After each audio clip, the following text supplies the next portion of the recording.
Next up, we have Martin Williams. We're really excited to welcome Martin Williams to the stage. Martin had a 15-year career in consumer marketing with Johnson Johnson and Gillette before he was called to Ordination. He served in a church leadership for 20 years in both smaller and larger churches, and since 2018 has been the director of Lead Academy, who helped churches make rapid yet significant progress in making and growing disciples. He is married to Sophie and they have 3 grown-up daughters, and he has recently taken up triathlons. Martin, how are the triathlons going? Have you got one booked in? So many people have said, you, triathlon. I forgive them, but yeah, no, it's good. I'm enjoying it. Great fun. Great to be here, Matt. Lovely to see you. Martin, it's great to have you. Thank you for speaking today. I'm going to hand over to you. The floor is yours. Thank you very much. And I'm hoping I'm going to be able to share my screen with you, which you should be able to see right now, which I'm going to check on my phone because I'm on a time lag. Good morning. Great to be with you. And Matt, thank you so much for inviting me to be part of Stronger 2022. Thanks again to Chris as well for kicking us off on what's going to be such an exciting 4-day journey. I'm going to be speaking to you about how to lead your organization into growth. And there are so many factors we could consider today, but I'm going to be focusing on what, in my experience at least, is what I would think as of the fundamentals, based on the principle that if something is alive, it's going to grow as long as it's in the right conditions. And what I love to think about is 5 particular principles which help us set the right conditions for an organization to fulfill its potential and to grow. If we don't have our fundamentals right, then anything we do to finesse and strategize is only going to have a limited impact if we don't have our fundamentals right. And I'm assuming that many of us are involved in church leadership, as Matt's already mentioned, but I guess there may be also some people here who are leading in different settings. At Lead Academy, we speak with church leadership teams all the time, particularly during lockdown. We've had an opportunity to speak to churches in quite an intensive way. And we've been talking about these particular principles that I'm going to talk to you about with church leaders over many, many years. And we found them to be really, really helpful. Just a little bit of background about me. Until the early 90s, I was in consumer marketing, ending up as marketing director for Gillette in Northern Europe. I was then ordained in the mid-90s. And was then in church leadership for 22 years, most of which was actually in one larger church in South Buckinghamshire. But in both these contexts, the commercial and the church context, the kind of mandate was always, well, you need to grow. You need to either grow your profit and sales and your shareholder value, or you need to grow disciples. You need to make disciples and grow disciples as per the Great Commission. And now, as I work as a director of Lead Academy, we've worked with hundreds of churches and thousands of leaders, helping them to make this rapid yet significant growth in making and growing disciples. As a precautionary note, we live in a culture that is obsessed with growth and where success is normally measured in terms of growth. And I find this explanation of the growth imperative, as it's often called, quite chilling. Let me just read it to you. It says this: the growth imperative is a term in economic theory regarding the necessity of economic growth. On the micro level, it describes mechanisms that force firms or consumers, households, to increase revenues or consumption. On the macro level, a political growth imperative exists if economic growth is necessary to avoid economic or social instability or to retain democratic legitimacy. Meanwhile, other political goals, such as climate change mitigation or reduction of inequality, are subordinated to growth policies. And that's kind of like the shadow side of the Western, perhaps capitalist perspective on why growth is so important. I remember arriving at a church in my new role as a member of the clergy team, and I was invited over to a church family's member's house for drinks. And he'd been a company chairman and was long since retired. Once he'd poured a very strong gin and tonic for me and thrust it into my hand, he went out to his study and he brought back a pile of papers. And it was something he said he was really keen to show me. And it was the graphs of the sales and profit growth of the company that he'd led while he was the chairman. And I wondered if that really is the measure of the man. But it was just really interesting to see how deeply ingrained the growth imperative was in his particular way of life. So let's just get stuck in. And I want to be looking with you, as I say, briefly at 5 areas that will need our attention if anything we lead is going to grow. And here they are. First of all, we're going to define terms, which is what do we mean by growth and why do we want to grow? Secondly, we're going to think about measurement, because if you're going to grow something, you need to know what you're going to measure. Thirdly, we're going to think about structures, how we structure for growth. Fourthly, about culture and a culture of growth. And finally, about leading into growth. So I'm going to take those one by one. And first of all, we're going to think about, if we're going to talk about growth, we need to understand what it means. What are we growing and why are we growing it? What are we growing and why are we growing it? So first, what are we growing? Well, one might think about an organization, a commercial organization. For them, maybe it's quite simple, which is to grow our sales and profits.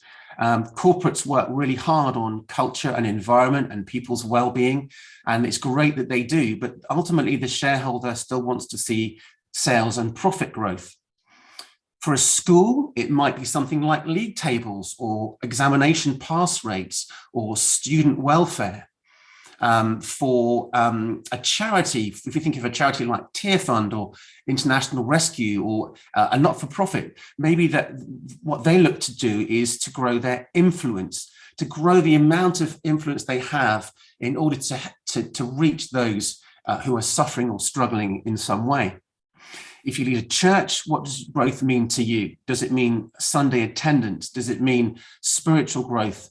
Or perhaps if you're a church leader, you're not really sure. You just feel that you're just meant to be there. You're just meant to be in play. And you haven't necessarily thought that much about why you or what you are growing. Which leads then to that second question about defining terms, which is why? Why do we need to grow? If we know why we're here, then we'll know what we're measuring and why we're growing. But if we're not really sure why we're here, then that's going to be a bit of a struggle.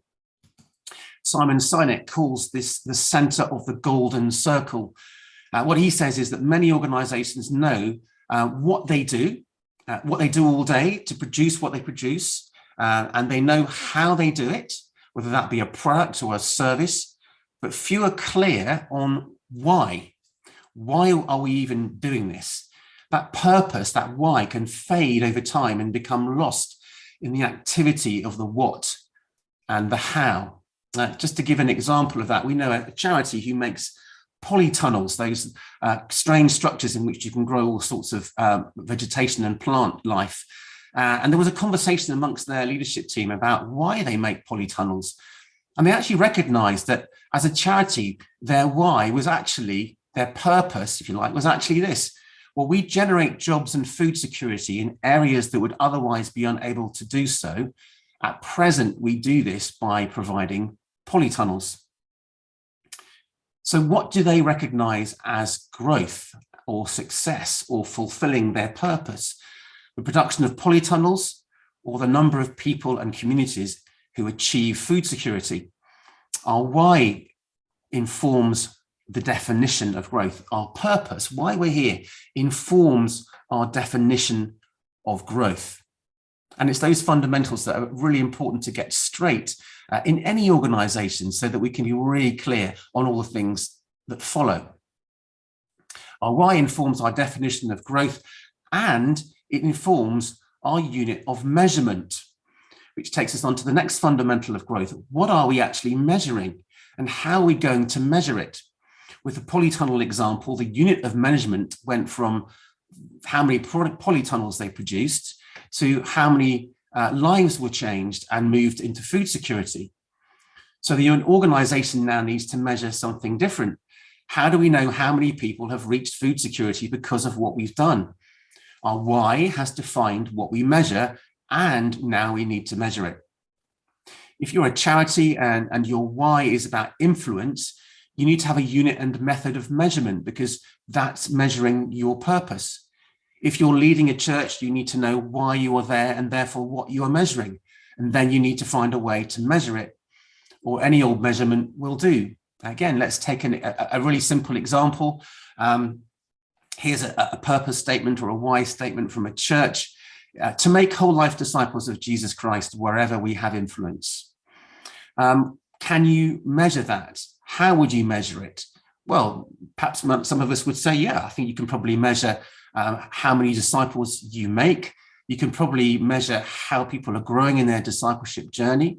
You can probably work out where you have influence if you're in a student town, or you're near a particular industry or commercial site, or you have strong links to a school or to families, or your members of your church family are actually in corporate life or in the City of London and have huge amounts of influence where they work.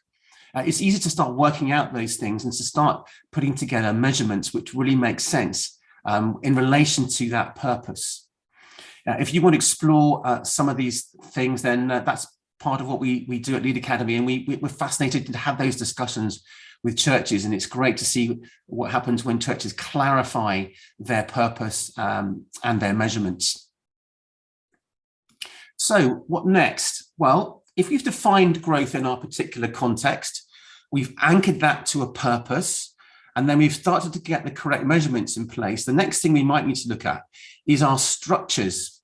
It's amazing how many organizations are not actually structured for the growth that they've said they're aiming for. Why might that be? Well, there may be lots of reasons, but perhaps three of the most common reasons might be, first of all, that we inherit structures, and often we inherit a structure that was actually created for a different purpose, but it's never really been reviewed and updated. And therefore, if we haven't reviewed and updated it, then it may be out of date, and it's actually starting to hinder the progress of the organization. And the third reason might be that once we've reviewed it, we might actually find that there's a huge resistance to changing that structure because we're all so used to it, and changing it can make us feel very vulnerable. Again, in church life, particularly in the Church of England, but in many, many denominations, this can be a really important area for focus and development. Are the structures of our organization actually serving our purpose? And are they helping us to grow in the things that we are measuring? And if not, we maybe need to change them. And even within the rules and regulations that we work under, there may be opportunities to change the structures that we have in a way that can really free up growth in our organizations and churches.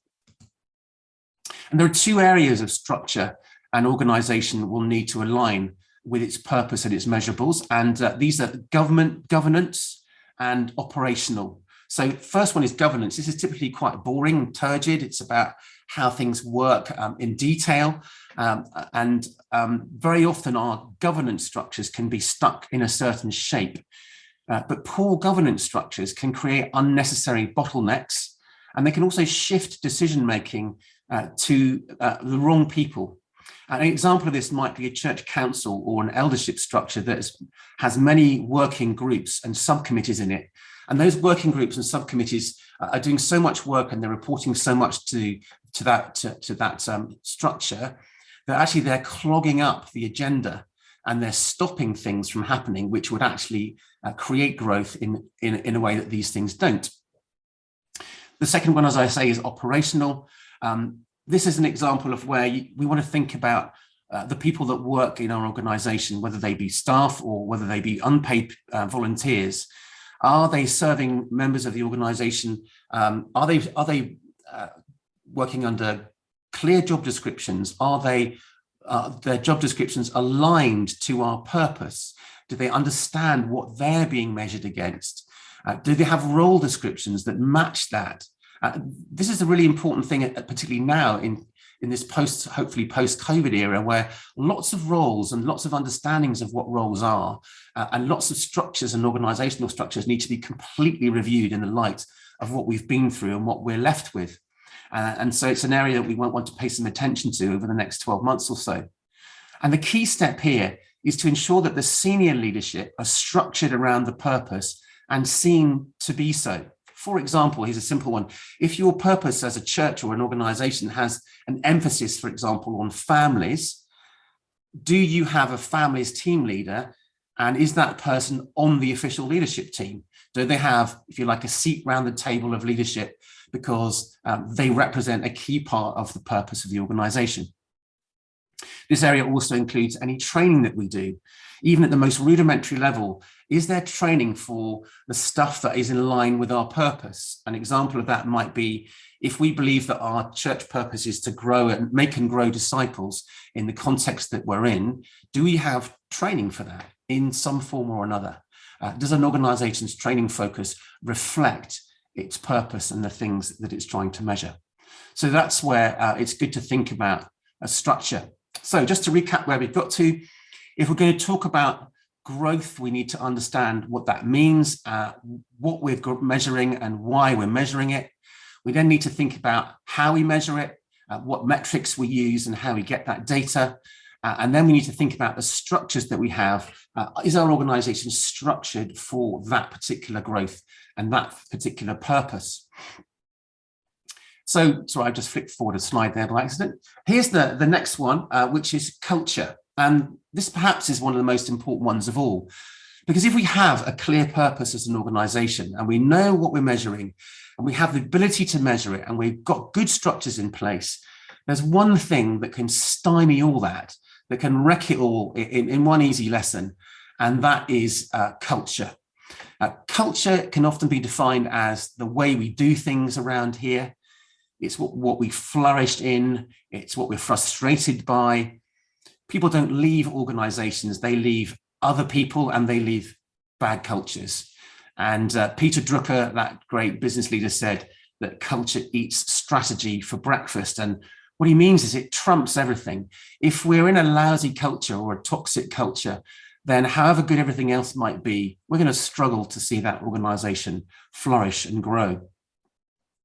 So two quick things to say about culture, which we can explore much more and I know we're going to be exploring it a lot more in the next 4 days, but it's such a critical area. But just two quick things I'd love to mention about culture. Here's a quote from San Chand, just in case we didn't think culture was important. Culture, he says, not vision or strategy, is the most powerful factor in any organization. It determines the receptivity of staff and volunteers to new ideas, unleashes or dampens creativity, builds or erodes enthusiasm, and creates a sense of pride or deep discouragement about working or being involved there. So he recognizes it as fundamental to the flourishing of any organizations. The two quick things to mention about culture, hopefully we'll learn more about it this week as well. First, it's fundamentally based on what we value. Values and culture are so strongly connected. So we do things around here in this particular way because we value this kind of behavior, or we value this kind of principle. It's an expression of our values. So I wonder, does your church or organization have a clear set of values which are drawn from your purpose and underpin your purpose and are frequently referenced in meetings, in prayer gatherings, in Sunday morning church, and in ministry areas as they go about their weekly and daily business? Values are modeled, communicated and treasured, and they create changes in behavior, and they ultimately set a culture. And without a healthy culture based on clear values, many, many great strategies will eventually flounder. And then another aspect of culture, which so many of us tend to forget and overlook, particularly as perhaps we've been through this really difficult season of being separated by COVID.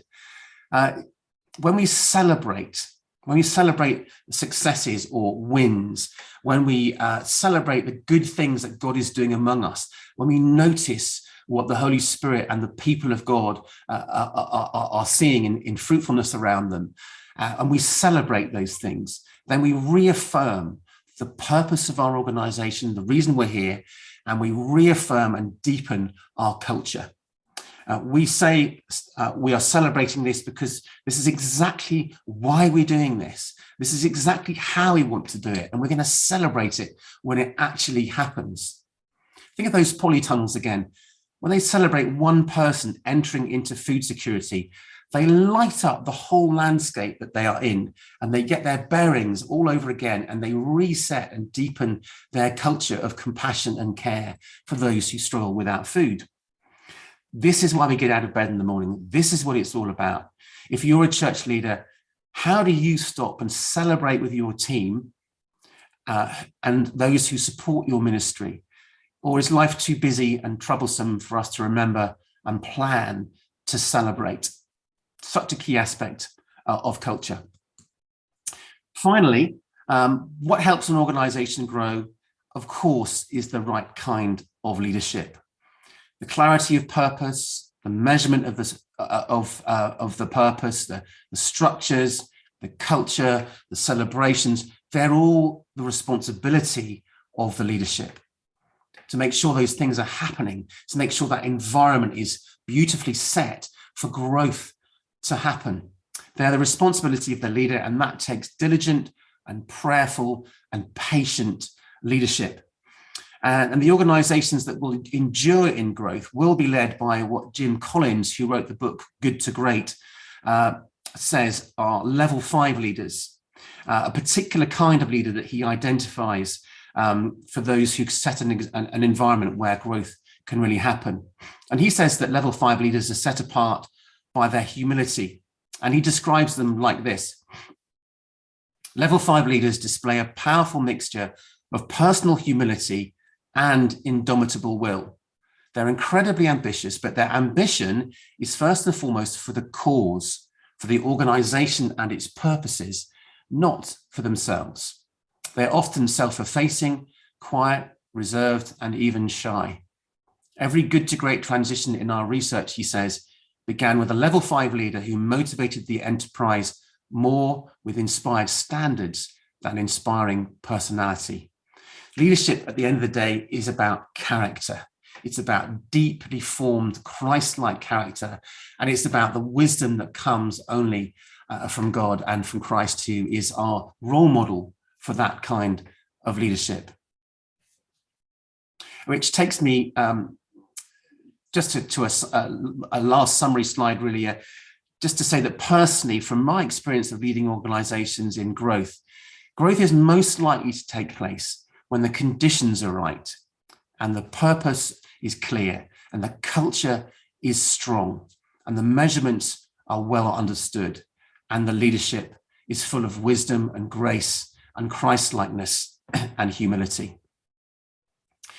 Just to close with this verse from 1 Corinthians, which really came to mind as I was putting this little talk together.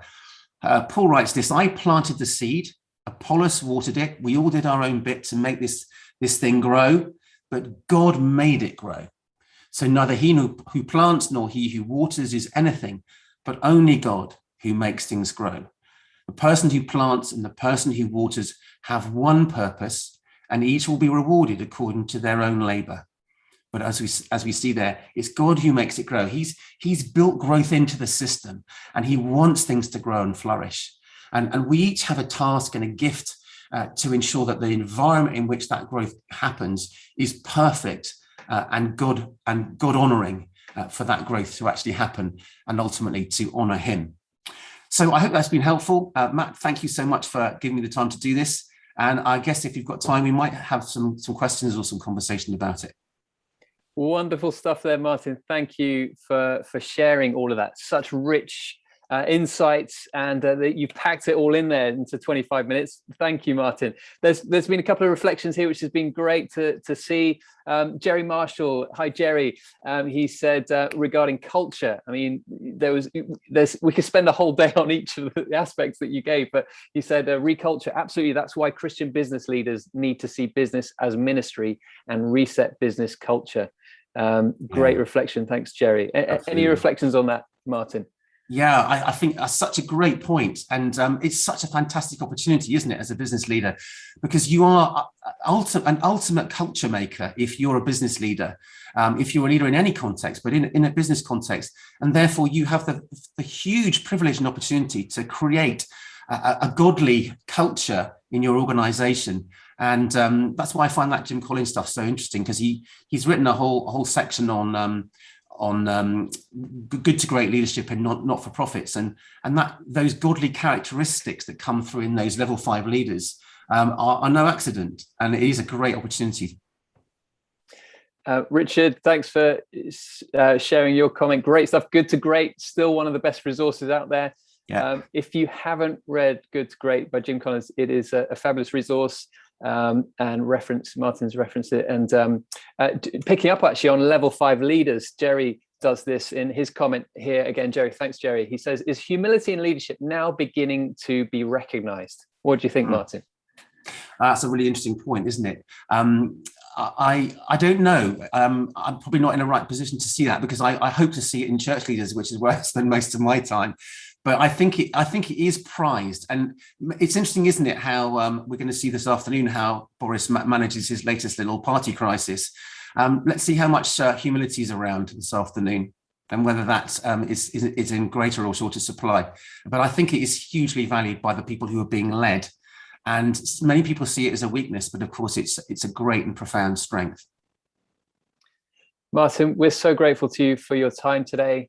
And last little comment, Ashley says, you are a culture maker if you're a business leader. Love that, Martin, Ashley says. So thank you for everyone commenting in the chat. Martin, we're grateful to you. Have a great day. Thank you for joining us today. Thank you, Martin. We'll see you in a bit. Thanks, Matt.